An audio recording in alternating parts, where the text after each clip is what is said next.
Welcome once again to Cinemaholics, the Major Motion podcast, where we talk about the biggest and best films coming to theaters and streaming online. And Will Ashton, we got to make this quick because I got a train to catch. And can you hand me my briefcase?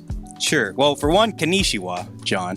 I don't know why you're saying we're in the United States, Will Ashton. We're not going to other countries and wrecking other cultures for our own fun and entertainment. What are we, Sony? Well, sorry for committing to the bit. I say that too. Sony is a Japanese company. Right. I try to commit to the bit, make it authentic. You try to commit to the bit, like you try to be Brad Pitt. Yeah, Brad Pitt. There's yes and in improv, John. You got to be like yes and Konnichiwa, Will. I never liked the yes and thing. It sometimes it's okay to be like no, but close. Ah, man. Well, that's why I'm not going to invite you to my improv team. That's what I'm going to say about that. It's okay. I don't deserve to be on there, but I will support you all from the stands. I'm from San Francisco, the Bay Area, of course. John Negroni, film editor for the young folks. He is from Pittsburgh, Pennsylvania. He is a news and entertainment writer at Collider. He is Will Ashton. Once again, Konnichiwa. I feel like you should get your own 5-minute backstory tangent. It's just like we're going to digress into this entire elaborate, like how it got to this point. How I got on the train, you're saying, in this bit and all that. How did you get that wine on your shirt, Will? Oh yeah, I got you. No, I wish I could. Yeah. We're talking about Bullet Train on this episode of the show. So we should mention too, because we are going to play the Rotten Tomatoes game, but couple things. First of all, I'm going to be gone for 3 weeks, basically. Yeah. So I'm going to be on my honeymoon. Yeah, I was going to say when this comes out, the day this is released, you will not be in the United States of America. I won't be in this hemisphere. I'll be over in. I'll be on my European honeymoon. Yeah. It's gonna be. I've never been to Europe. I'm very excited. Now, oh boy. This means that we're recording this early. So we're recording this on August 3rd. So a lot of the stuff we're going to be talking about, you might be hearing it and being like, excuse me, that's not the Rotten Tomatoes score. Will Ashton is far from correct. But we can only do what we can, right? So this should still be fun, though. We're talking about the movie before it comes out. There is still some critical, conversation around the film. It hasn't totally settled in yet. Right. But yeah, we're gonna talk about it, huh? Yeah, it's going to be because I feel like critically this movie's been painted in a very stark way. The early reactions are very much in one camp, and there might be a little bit more of a colorful conversation to come later. But we're in the there's only one track of the conversation. It's only going in one direction. Is that what you're saying? Maybe a few stops, picking up a few more critics along the way. Yeah, maybe. This movie Bullet Train is, I guess, best way to figure it is it's kind of like a dark, bloody action comedy. It's based on a novel called Maria Beetle. It's a Japanese novel. I think Maria Beetle, in English, they published it as Bullet Train. So I haven't seen the 1975 film Bullet Train, which is also a Japanese film. I think it's Japanese. I could be wrong. I'm pretty sure it is. But the novel is, I think, supposed to be not that old. I think that the novel itself came out, or at least in English, just a year or so ago. But I have not read it. I don't know anything about it, honestly. But I know a few people who are aware of it. And I think some of the negative criticism is coming from, the changes made to this, to kind of Americanize it, or to, if not Americanize it, because there's British actors and, it's Hollywood. It's going to be kind of UK, US adjacent, right? The way it's being westernized. Is that fair? Oh, yeah. That's definitely something I imagine we're going to be talking about more. But that also weirdly kind of adds to the throwback feel of this whole thing. It's more star-driven than IP-driven. Like you said, it is based on a book, but it feels like the stars are really what are, propelling this into being a summer blockbuster.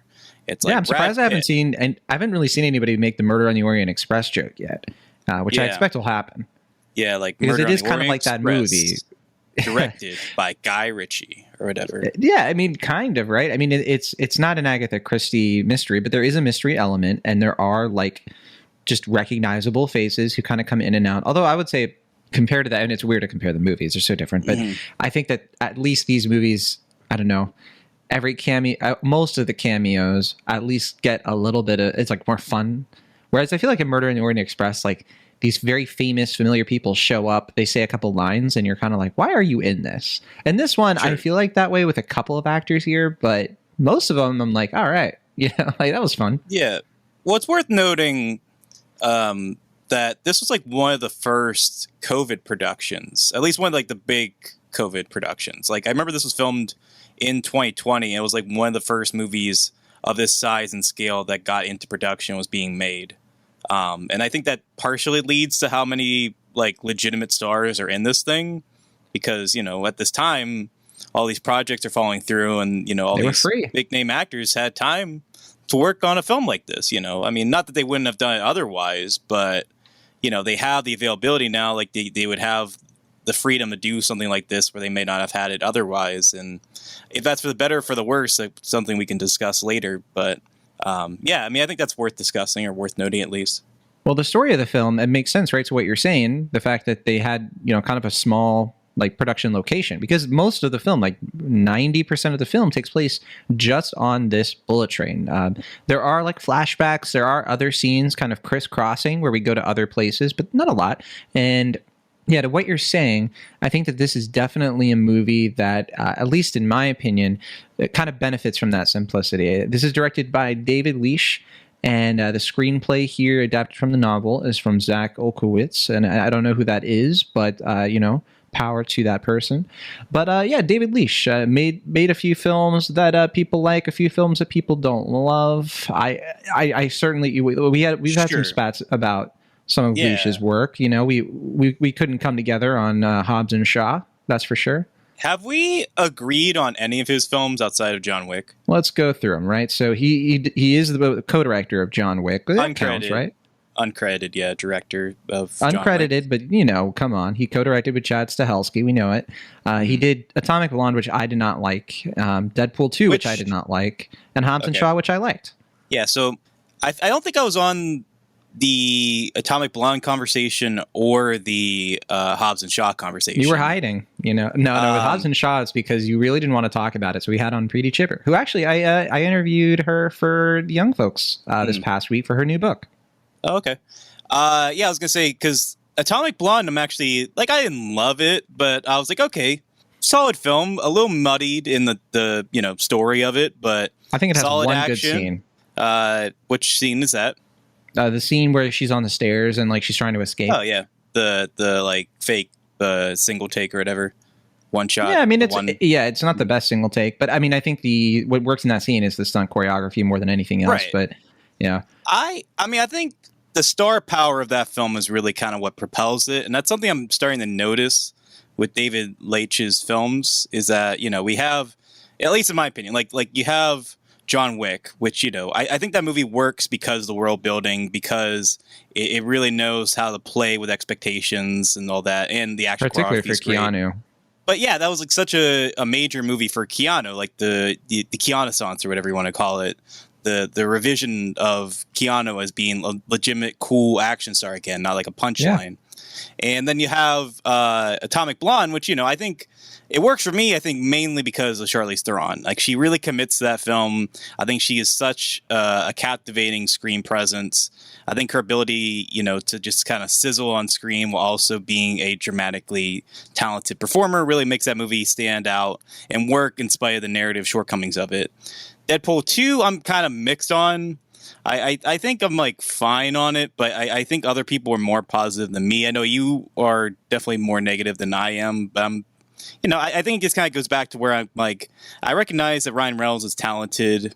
I think he's well suited for the role of Deadpool, but I think that movie just kind of gets like too up its own ass in a weird way, which is an odd complaint to make about a Deadpool movie. But I don't know. I feel like it kind of just gets like a little too big for its britches with that one. Like I think it kind of moves away from the charm of what was appealing about that first movie. And then with Hobbs and Shaw, as you mentioned, I wasn't there for that conversation. I think at one point you might have said something blasphemous, like that's the best Fast and Furious movie or something that, which I think that is an absurd opinion. That is easily the worst Fast and Furious movie. I have no idea. Even close. Not even I have close. no idea what you see in that movie, but like I think that really showcases Leitch's shortcomings, which is that like I don't know. I mean, maybe it's more of his co-director with John Wick as far as like establishing world and stakes, but like that movie is so airless.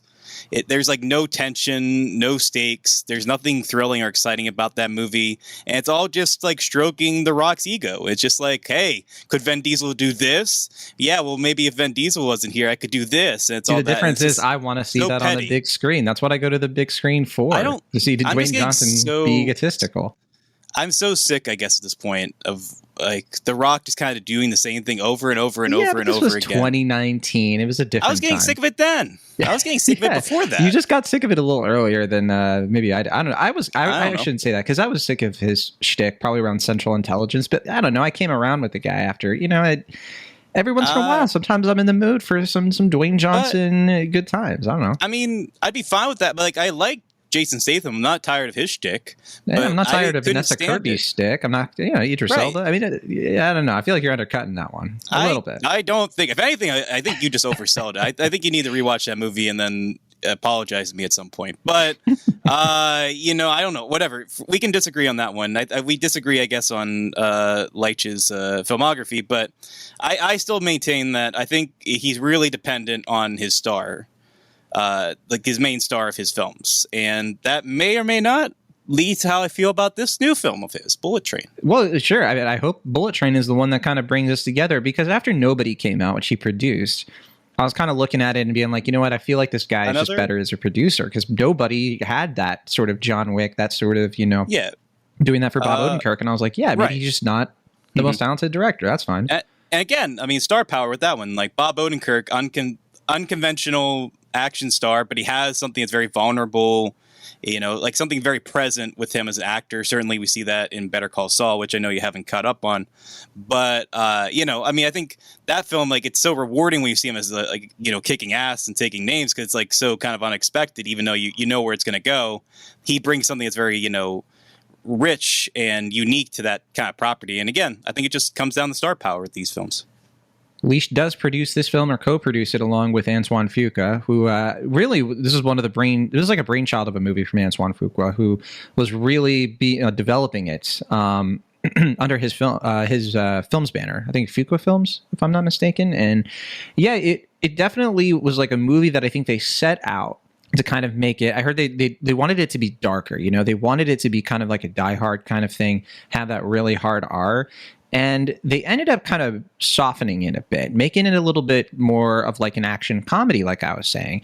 Not necessarily like it is. It takes itself seriously sometimes, but it's definitely not a movie that really takes itself seriously. The main plot of it follows Brad Pitt as an assassin named Ladybug, who kind of has like a weird back and forth. Like sometimes he's really lucky, sometimes he's really unlucky, and he finds himself on a bullet train in Japan, where all of these assassins are sort of colliding over really two things: the son of an infamous Russian gangster and a briefcase with a ton of money in it from a recent hit job. So some of these assassins include Aaron Taylor Johnson and Brian Tyree Henry, as they're known as like the twins, assassins who have just brought that kid who was kidnapped onto the train. There is a mysterious assassin, kind of like dressed as a schoolgirl, played by Joey King, whose intentions are vague at the very beginning. And we have Andrew Koji, who kind of comes into the movie with his own sort of personal vendettas. We have Hiroki Sanada as his father, who I was like, oh, we're getting him? And like, I was not expecting to see him in this movie at all. I think we saw him pretty recently in Mortal Kombat was the last thing. I'm not going to give away some of the other cameos here. I mean, if you just look at the poster, there are a few people who are like, okay, Zazie Beetz is in this. Hey, there's that Deadpool 2 connection. But I do have to say, well, I was expecting more Zazie Beetz than we got. Not to give anything away, I guess, but she's kind of a blip in this movie. And then also, Logan Lerman, who really, again, is kind of a blip. So sure. Good cast, but yeah, it does have the Murder on the Orient Express problem a couple times. And real quick before you go, Benito Ocasio plays like a Mexican assassin in this, and we got to talk about that. Yeah, is that Bad Bunny? Let me tell you. So yes, Bad Bunny, a Puerto Rican rapper who is just, I don't know how to describe him. to like people who may have heard of him, but they're kind of like, well, what do Puerto Ricans think of Bad Bunny? And I'm not going to get into it. Actually, I'm going to say, you know what? Unironically, I'm on Bad Bunny's side when it comes to getting some Hollywood roles. Let's do it. Sure. I wasn't expecting such a detailed response to just asking if that was. There's some drama there. There's a YouTube film essay in there somewhere. I mean, I will say he's a pretty striking film presence. I think this is, if not his first film, like one of his first major film roles, and it's mostly definitely dialogue first free. Major, yeah. Which I think was smart. I mean, that's the thing. His presence kind of rules it. He won. He was WWE last year, right? He had a guest appearance, so he has a lot of like, sure, visibility. Compared to, I should say too. I think he played in Oakland recently, and like him coming to Oakland to out here was just like huge event. He was in it was a Fast and Furious movie, wasn't it? That he was in the last film role. This is really the first time I've recognized or known him. I feel like I kind of caused you to like open a book of some sort that I didn't know I was asking you to open. But you enter the Latino, entertainment complex. Yeah, it seems like that. Yeah, I mean, I don't know. I mean, just based on his work in this film, he has a striking film presence. Like I said, it's mostly dialogue. He's going to be in a Spider-Man movie. Right. I was going to say, I think he got cast in one of their spin-off movies, right? Like, yeah. He's going to be El Muerto. Yeah. And same with Aaron Taylor Johnson. Taylor Johnson. Yeah, he's Craven, isn't he? I think, yeah, and I think that's filming right now.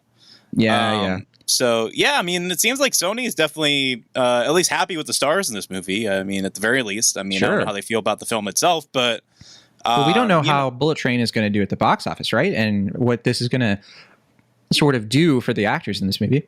Mm-hmm. Yeah, I don't know. Not that Brad Pitt needs anything. Sure. But yeah, I mean, that's the other thing too, is that like Brad Pitt, I mean, I feel like this doesn't really get discussed a lot of late, but like he isn't really much of a like actor as much these days. Like he still acts. Like I'm not saying he's like a bad actor that he's like retiring or anything, though he's flirted with it a few times, but outside of like supporting roles and like stuff like the Lost City and stuff earlier this year, he really doesn't do that many starring roles. Like there was like Ad Astra, there was War Machine. One? That's the last. I'm trying to think of something after Ad Astra, and yeah, I mean, well, there was Ad Astra and Once Upon a Time in Hollywood, which I mean, if that's a lead, if that's supporting, it's kind of debatable. But yeah, I mean, obviously that was like big. This is like his first major project. He literally won the Best Supporting Actor for Once Upon a Time in Hollywood. No, that was kind of contentious. I remember people were saying, "Is he really a lead? Is he supporting? Whatever." But yeah, if you don't count Once Upon a Time in Hollywood, I think he's only done like 3 starring roles since like 2016. It's like it's like Allied, War Machine, and Ad Astra, and then now this. If you don't, so I mean, I'm trying to think though, because he's mostly producing. He's going to be in Babylon though. Well, yeah, that's coming up. I mean, but like, right? I mean, that's coming up. I mean, but well, yeah, I guess that's the only 2022 thing I can think of. And you already mentioned Lost City, huh? Right. Yeah, I guess you're right, huh? Which is why I think this is interesting. Like, it's I mean, not only is it he had a cameo in Deadpool too, but I guess that speaks more to your point. Starring roles. I didn't watch War Machine. Nor did I. Yeah, that was like one of those movies that like Netflix, when they were like coming out and being like guns a-blazing, we're a blockbuster studio now. I was like, oh, okay. Never got around to watching it, but I was like, oh, okay. Seems cool. I guess I might get around to that. But he executive produces a lot of things, Well, yes, he executive produced like 2 A24 films in 2020, right. Minari, of course, and Kajillionaire. Right, and he's doing Blonde later this year, reuniting with Andrew Dominique, who he produced. And, he's a producer on that? Yeah, because he did Killing Them Softly and stuff. Yeah, Plan B is really his like pet project right now. Like acting's kind of like something he just does here and there. Right.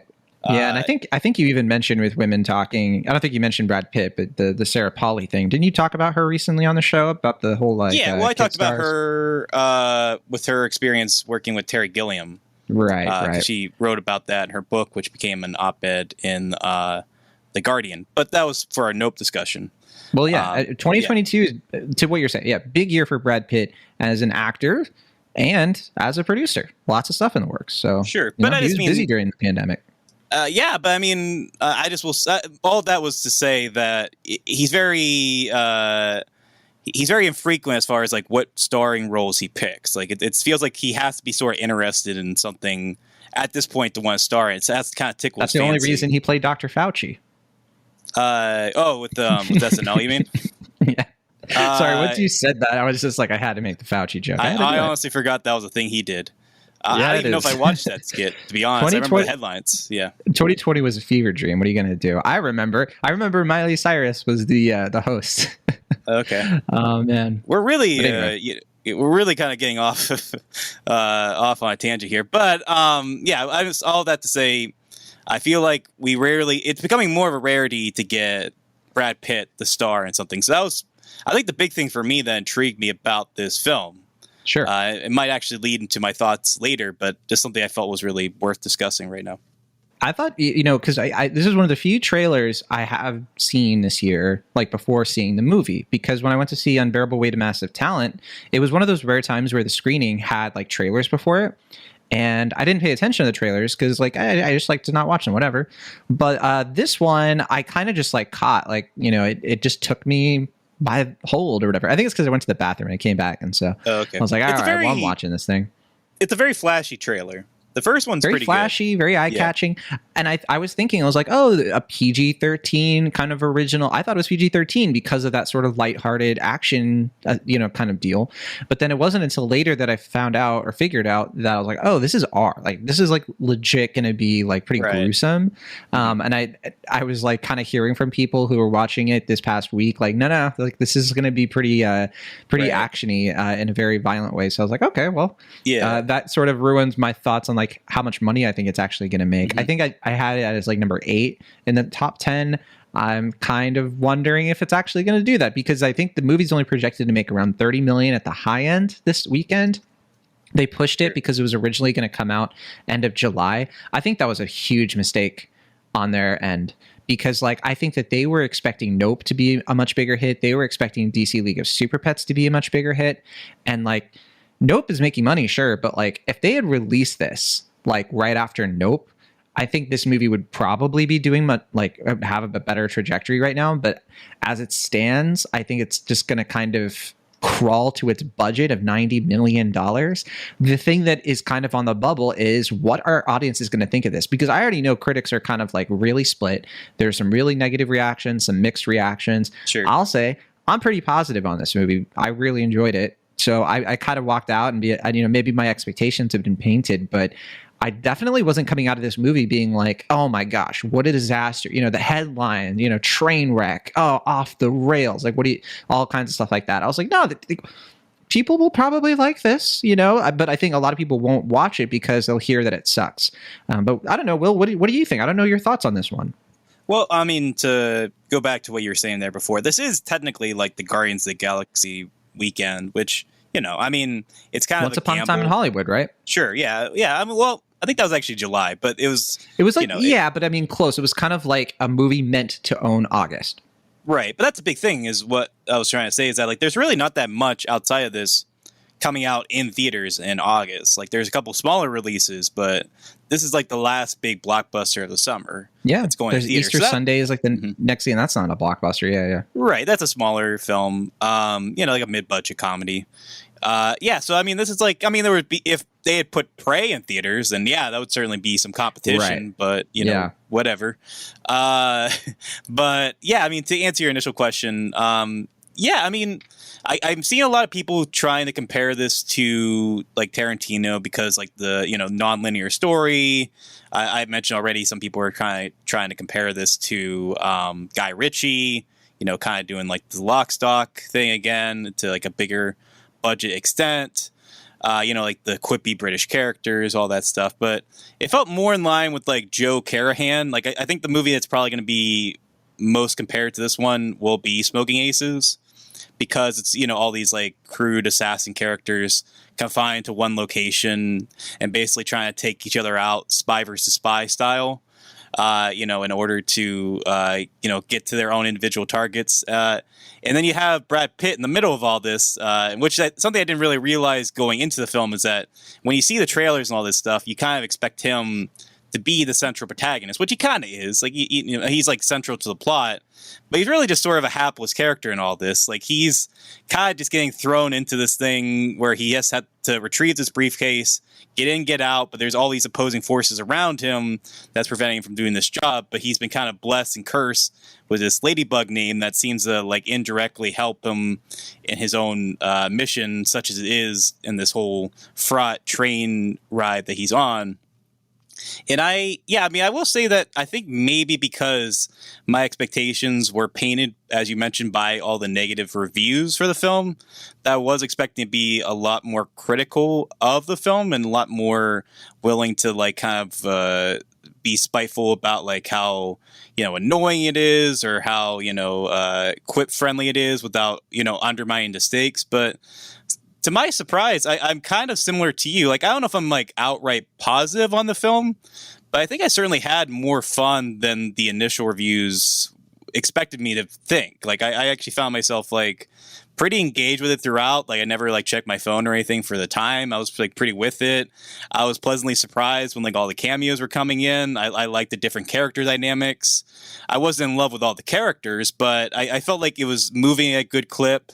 It kept me engaged enough to where like I wasn't feeling like I was wasting my time or I felt like too annoyed with what was happening. And I don't know if that necessarily marks a good film, but as far as summer blockbusters are concerned, I've certainly seen much, much worse, certainly from David Leitch himself. Sure. I'm curious which characters you didn't like versus liked. I mean, for me, I think what saves this movie, like what makes it work, I don't think it's Brad Pitt. I think he's fun. Like, I think he's kind of doing his Once Upon a Time in Hollywood thing. I think that's why a lot of people are making the Tarantino comparison, because of the way that Brad Pitt is kind of framed in the movie, the way that they'll just sort of do a huge tangent to show a character's backstory, like the nonlinear stuff, like you said. You don't think he's kind of like Cliff Booth a little bit, like in terms of like not having a ton of agency? He's just kind of like wandering around the movie. I mean, I get that comparison. I think it's more like Aaron Taylor Johnson and Brian Tyree Henry are kind of like filling in for John Travolta. Well, that's what I was going to say next. L. Jackson and like Pulp Fiction mode, like dumber versions of those characters. Yeah, exactly. I think that it's directly doing that, and that's my whole thing. Is I think that's what saves the movie is those two guys.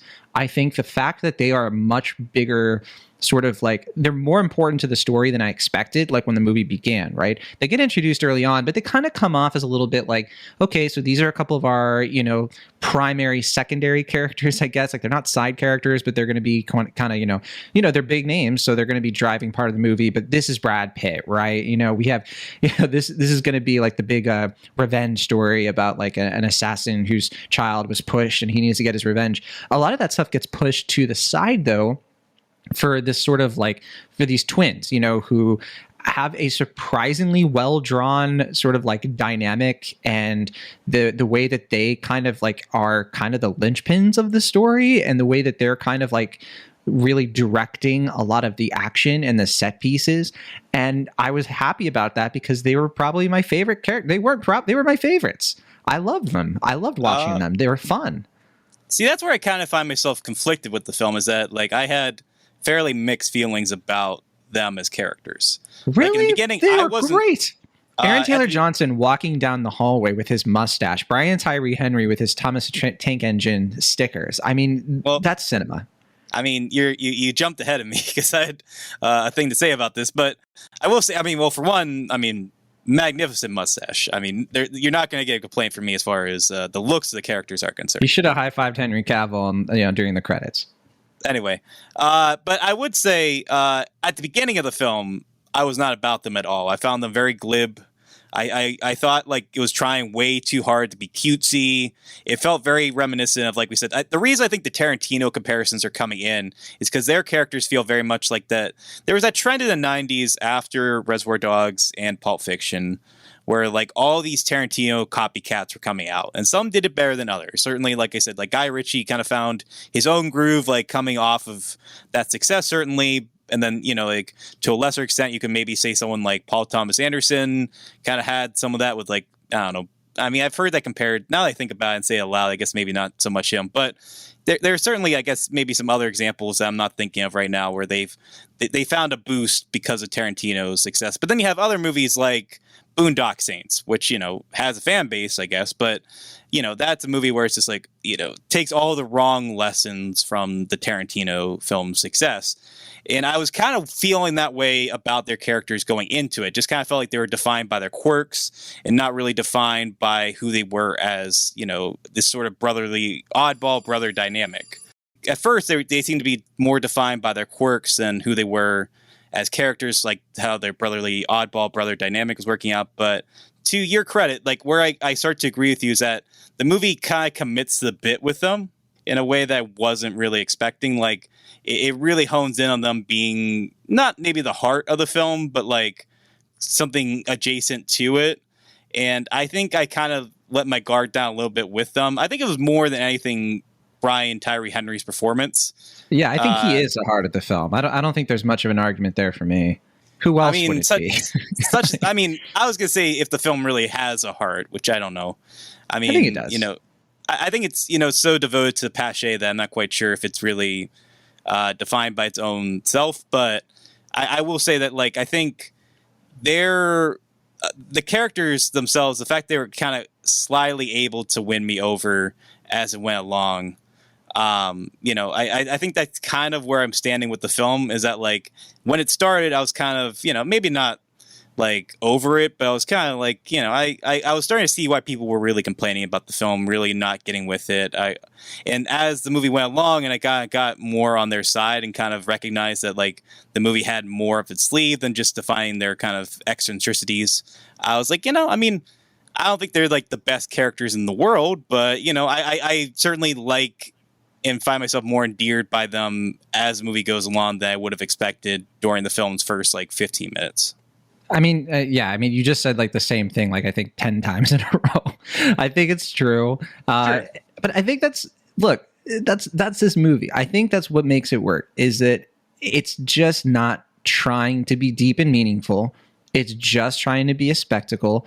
It's not going to sort of, you know, stick out in terms of, like, it's not going to resonate with people. It's not going to stick around. People are going to dissect this movie and be like, why do some people like this? And they're going to find all the flaws, of which there are plenty. But it's just one of those movies that, like, the flaws are really so inorganic to the experience of enjoying this, because for every, like, dumb thing that happens, or for every, like, character who doesn't make sense or gets short shrift, you get, like, Bad Bunny, you know, on this, like, 5-minute ridiculous but weirdly hilarious and just kind of spectacularly soundtracked sequence of, like, his rise and fall. And, like, I think that's where this movie wins me, is the style of it.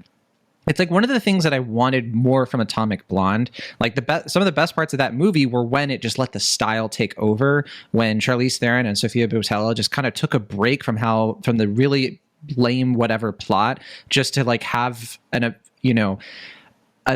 kind of like you were saying, like a Pache sort of stylistic aside. You know, it was stuff like that I really wanted more from that movie. It's stuff like that I didn't feel like we got in Deadpool. It is something I think we got a little bit from Hobbs and Shaw. In this movie, I just think that it's willing to just be ridiculous and silly, but also contrast that with being violent and unpredictable. So that's what kept me with it. Why I wasn't checking my phone was because I was genuinely wondering what's going to happen next. Now, there are some things in this movie that are extremely easy to predict. I mean, if you do not have to be paying close attention to call any of the plot twists, but it's almost like the movie doesn't care if you call the plot twist. It's almost like the movie sort of like, yeah, you're going to see this coming, you know, a mile away from, you know, Bullet Train mile, but that's fine because we're going to surprise you with cameos. We're going to subvert things in other ways and just let the plot be simple and paper thin. It doesn't matter really. I think the one thing that leaves a bad taste in my mouth with this movie, and what really holds it back from me fully, you know, really, really loving it or liking it even, is it is kind of weird to just, like, watch this movie where a bunch of people, you know, go to Japan and just, like, wreck, you know, everything. You know, it is kind of like, it's one of those things, like, if you notice it, you notice it. If you don't, maybe you will someday. I don't know. Some people just don't get offended by that sort of thing, but like, I don't know. It was kind of weird. I did appreciate it. I give a little bit of credit. They don't have a ton of people just, like, killing, you know, Asians violence like the entire time. That was something that really worried me about this movie. I was like, dude, I don't want to sit here, watching this movie where it's just going to be nothing but like, Westerners killing Asian people. What they do to get around that is like, it's a Russian gangster. Most of the assassins, people killing each other are not. They're just Westerners on Westerners, I guess. But it still is, a little yikesy. I haven't read the book that we mentioned before that this is based on. But from what I can tell, like, this is a pretty whitewashed depiction of it. Like you said, very westernized take on the thing. I mean, I'm not quite sure if Brad Pitt's character is supposed to be Japanese and some of the other characters were also supposed to be Japanese. But yeah, I mean, it did kind of feel a little icky to me that, there is, we certainly, as we mentioned, there are actors of color in the film in certain key roles, but it is primarily from, the Western perspective. And it is, when it does focus on most of the Japanese characters, it does kind of feel like, like they're kind of side characters. They don't really have much agency, like the other passengers. And it's kind of feel like video game characters where they're just like indirectly involved. Yeah, NPCs. Even sort of like dumbly, like not noticing what's going on around them. That stuff kind of, it does feel a little icky to me. And I can certainly understand the complaints there. I think I was able to overlook a lot of that, maybe more than I should, but it was something that really bugged me while I was watching the film for sure. Yeah, especially when you like reflect on the movie too, because in the moment you're not really like looking for that sort of thing. It just kind of sticks out, and then you just it moves so quickly, right? But then when you reflect back on the movie, it can be a little bit easy to be like, yeah, it is weird, the whole setup for this thing, and yeah. I don't think we can avoid that. But I will say, I did appreciate that. I don't know if this is the case for you, but it did kind of have like a manga feel to it. Or am I saying that word right? Manga feel to it. Sorry, manga feel to it. It kind of feels like, you it's mean so more like quick. Anime? Yeah, it kind of felt like it was so quick, it's so colorful. It moves a good clip. Like you said, they have like these kind of like divergent side plots that they kind of focus on to a large extent. I'm certainly no expert. I'm going to push back. I don't think if there's like an aesthetic to this, I think like superficially anime, there are like a couple of scenes that like maybe, but they don't come off as like anime to me. They come off as like white people's impression of anime, and not even like weebs, like, white people who really know their anime. I think more like, I think it's more of like a Xerox of a Xerox situation. Sure. It's kind of like Kill Bill a little bit. It's a little bit more of like inspired by the aesthetic that we've seen it done through other things, not a direct, I would say lesser than Kill Bill, but probably better than something like Ghost in the Shell from a few years ago. Oh yeah. Way better. So yeah, because that one's like literally like doing the anime. Like a good example, I think, of like bringing the anime stuff in a little bit in a subtle way. And you're going to think I'm talking about one thing when I'm not, I guess, but in Nope. And people will say like, oh yeah, because there are references to anime, just, kind of jokes about it, right? The Akira thing and the shirt. But there are things that happen. No, the way the story in Nope is told is also inspired by anime. And I think it's kind of getting into what you just said about like, not the tangents, but the sort of like the willingness to go to different parts of the story. Like that is a little bit more like anime and manga. So I guess like this Nope would be a better version of how that's told. This one I think is more superficial. Oh, I mean, definitely superficial. I want to make that clear, but, and by all means, you're way more of an anime expert than I'll probably ever be. But it's something that thought crossed my mind. But yeah, I mean, I would say certainly superficially, same way that I feel like a lot of these comparisons kind of feel a bit superficial to me already, but it's worth mentioning, I think. That's the thing, is like there's never a moment where a character or a plot set piece is trying to be more than it is, because when you really look at it, I mean, what do we know about Brad Pitt? Basically nothing. We know that he's just like a hapless assassin, and he kind of does despicable things in this movie, and the movie just waves it away. Like there were things like that where I was just like, okay, I guess I just have to accept that like he can just be this very thin, half-baked character who, motivations between him and other characters, like characters who should hate him and like would have no reason to not just kill him on the spot, will just suddenly be okay with it. It's stuff like that where I'm just like, this is like cartoonish, but like not a good cartoon, I guess. But I guess it moves so quickly that you can kind of just get over it pretty fast.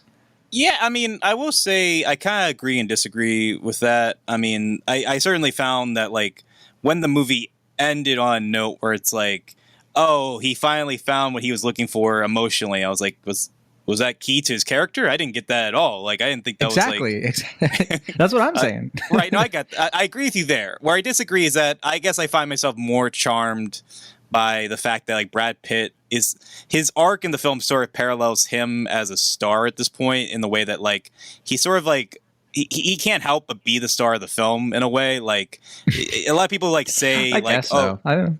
You know, like a lot of people say like, oh, Brad Pitt's like a character actor in a movie star's body, which is, I think, an overused term. But I think the heart of what they're trying to say there is that like he's almost sort of resentful of how much he is a movie star. Like we were saying before, he feels like he's more comfortable being a producer or doing these kind of wacky supporting roles as opposed to being up like in the years lead. Too. You're really starting to see it, right? Like yeah, but this film, I don't know, definitely.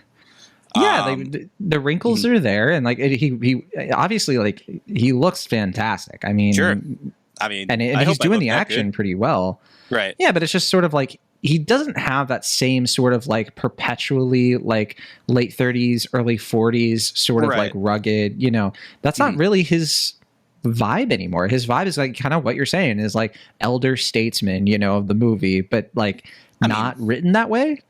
Yeah, but I guess I don't know. I guess we'll disagree there because it's like there's literally a character named the Elder, right?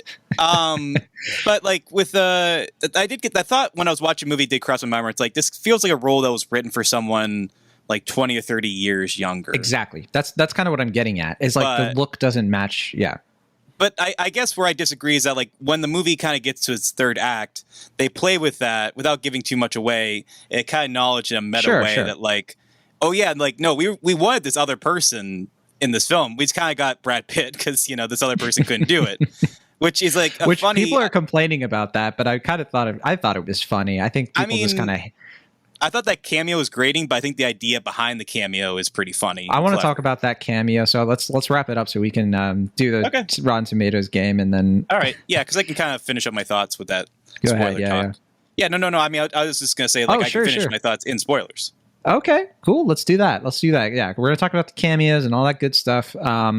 I think Brass Tacks is like we both kind of like weirdly don't hate this movie and kind of had fun with it. I'm bold enough to say that I liked it. I think you're still kind of working through it. I mean, I don't know. It's kind of one of those things where it's just like I won't defend it. Like I'm not gonna fight for its honor. But if someone's just like, man, what a piece of shit that was, I'm like, whoa, hold on. It wasn't like... I would, and I know plenty of people that I would just be like, you know what, you may want to go check this out. You might like it. Like I know people who would probably have fun, you know, watching this. You know, I don't know if I would push them into the theater for it, but if Smoking Aces is like one of your top 10 favorite movies ever, this is going to be the film of the year for you. Sure, I mean, that's what I'd say. Plenty of that's like a whole vibe, and I think a lot of people vibe with it. So, okay, Rotten Tomatoes game, and then we should also say this is over 2 hours. It's at 126 minutes, a little bit long, but you know, I was okay with it. I was kind of like, you know, they changed it enough throughout the movie where I felt like it was moving. Sure. I think they could have cut 10, but it didn't bug me either at the end of the day. Yeah, maybe. Yeah, sure. But okay, so let's play the Rotten Tomatoes game. Well, Ashton, we have 78 reviews counted. It's pretty early, and this is going to be totally different by the time you know the weekend happens and way more people see it. I'm going to be filing my review pretty soon. But what's your guess as of now? Is it 42%? It's 58%. Okay. And it's a little bit more mixed, like to positive than I thought it would be. I thought it would be like what you're saying, probably like maybe mid 40s. But I have a feeling, and I could be totally wrong, I have a feeling this will maybe perk up a little bit. I see this being like a 60, you know, like I think it's going to keep getting negative reviews at a steady clip, but I think some people are going to come to bat for it because they're going to watch it and be like, this isn't that bad. And that's going to tip them over to like a 6 out of 10 instead of a 5 out of 10. That's my prediction. And we don't have an audience score yet, obviously. I mean, that's what happened with us, basically. So, you know, if we are representative of any critic association, I guess that's true. There you go.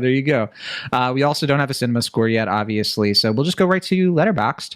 That's even harder to square right now since it really is early. I mean, like, there's only 4.3 thousand watches. So this is kind of a crapshoot, I guess. But we'll go ahead. What do you think? Okay, so there is an audience score already? On Letterboxd, there is an average rating. Okay. But it's only 4.3 thousand, so yeah, okay. It's gonna change. I'm gonna say 2.8. 3.6. Oh, okay, so it's pretty high right now. I probably would have guessed in between. I would have guessed like 3.1, 3.0, 3.1. So yeah, that's kind of surprising because I'm looking at my letterbox right now, people who saw it, and there are only 2 positive reviews, not counting mine. And I didn't even do a star rating or anything. And I'm not seeing like there are people who didn't put any review at all, so I don't know if they're positive and they just didn't indicate. But I'm seeing 2.5, 2.5, 2.5, 2, 1.5. Like it's just straight that. Friends of the show especially. But I'm seeing Danielle Saltzman gave it 4 stars. She tends to be more positive than most people, though. And I'm seeing Matt Donato give it 3.5 stars. And I'm not surprised by that. I feel like this is a very Matt Donato kind of movie. So there you go. Clint Worthington, also a friend of the show, 2.5 stars from him. Yeah, I saw that one. I saw Matt's as well.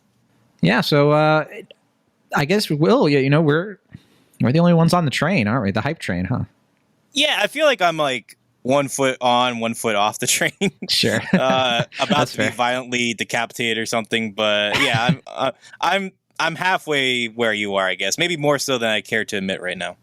All right. Well, that is Bullet Train. We're going to open it up quickly to talk about the cameos, which is obviously spoilery. So if you don't want to know the cameos, you haven't seen the movie and all that good stuff, you may want to click away at this point. But yeah, let's talk about the cameos real quick before we say goodbye.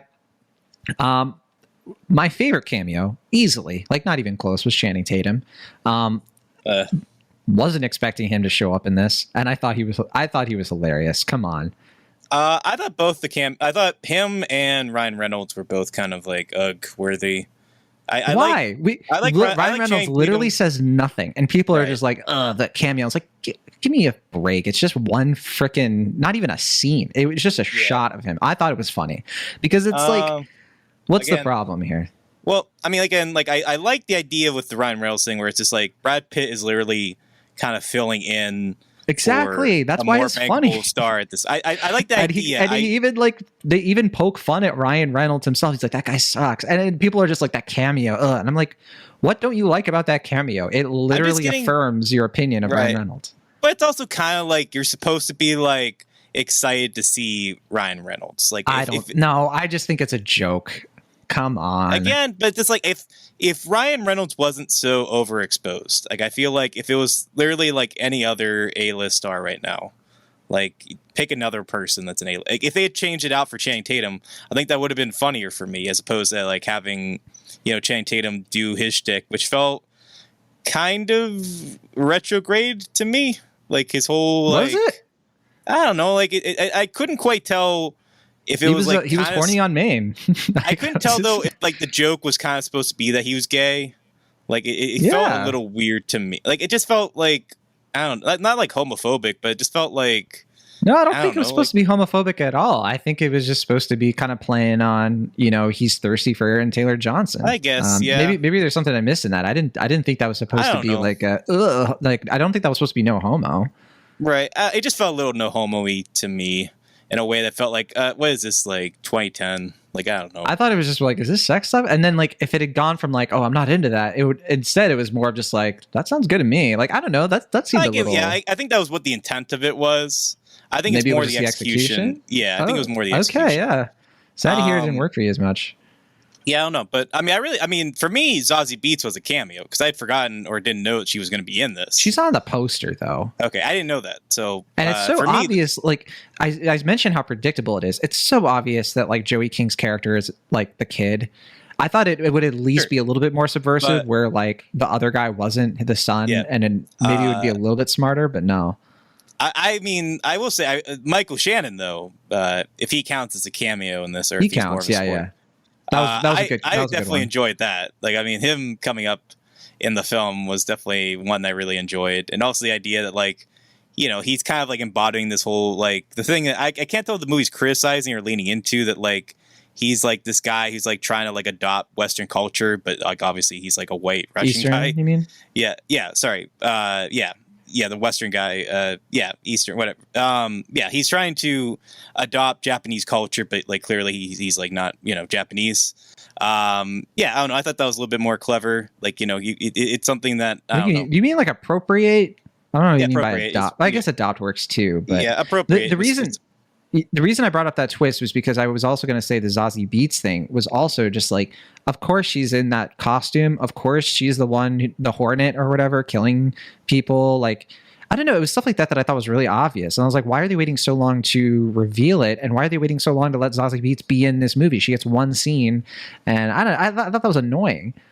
Again, I guess I just didn't know she was in the movie. So, I mean, I figured there would be some cameo with the mascot, but I didn't know it was going to be her because I didn't know she was going to be in the film.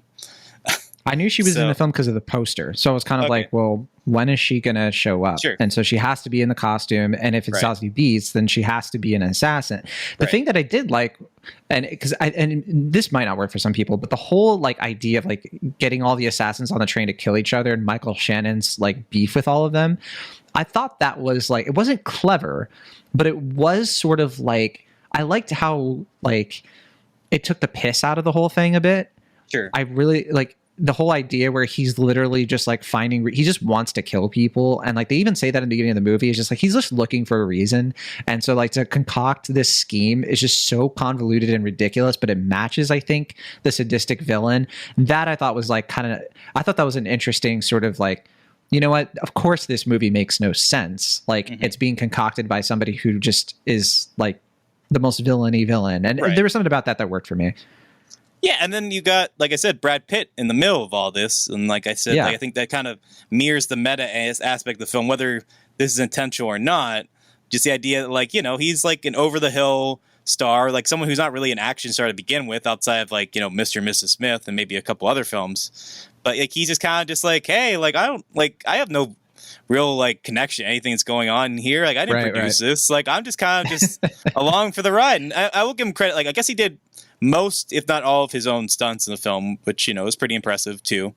Good fight scenes. Yeah.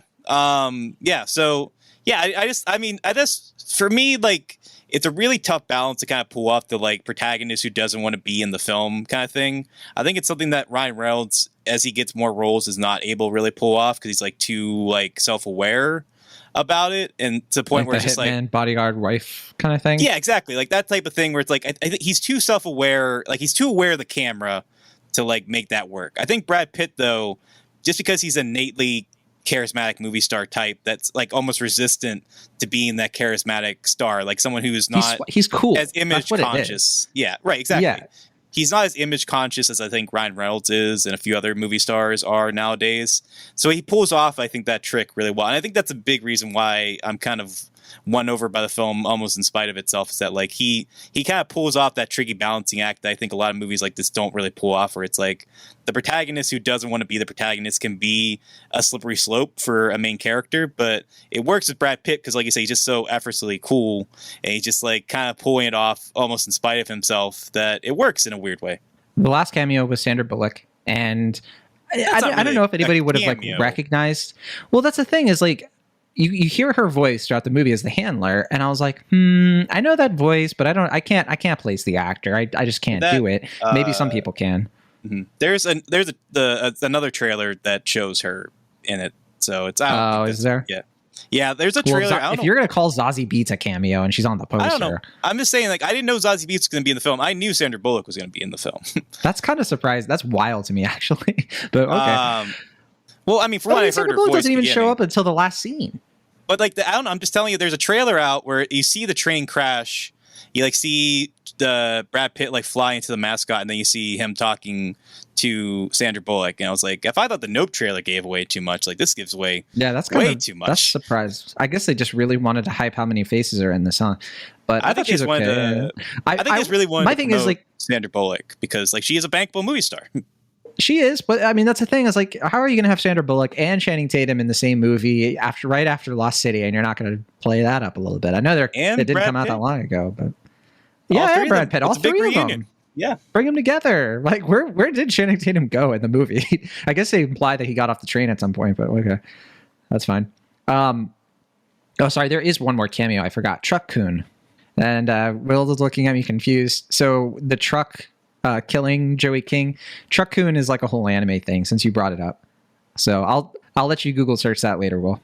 Yeah, so okay, the idea of like a truck killing somebody and isekaiing somebody is a whole manga anime trope like so clearly. Like that's kind of why it's hilarious. Well, anyway, that is Bullet Train. Good movie, good time. Do you think this is going to make? Do you think this is going to hit the top 10? Will? Last question before we head out. Did you mean for the summer? Yeah. Maybe. I mean, I guess it just kind of depends on how well. I guess you said DC Super Pets and Nope aren't doing too well right now, right? Nope's doing okay. It's just not, Right. It's not soaring. It's not doing as well as the other ones. And DC League of Super Pets, yeah, that one's kind of wimping out a bit. Yeah, I heard it's going to open to like 30 million. I don't know what the budget is for this film. I mean, I said that earlier in this episode. Yeah, so budget is 90 million.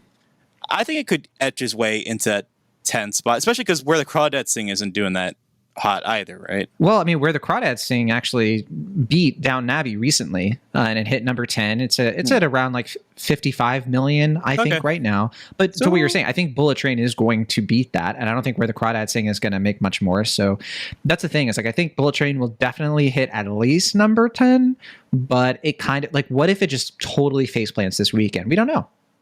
We're recording this in the past, and like the listeners will know. They'll be a bit like, how charming Will and John are behind. It really just depends on if the movie has legs, honestly. If it has legs and people respond to it and see it the second or third week when there's not a lot coming out, then it's very possible. But yeah, I just don't know.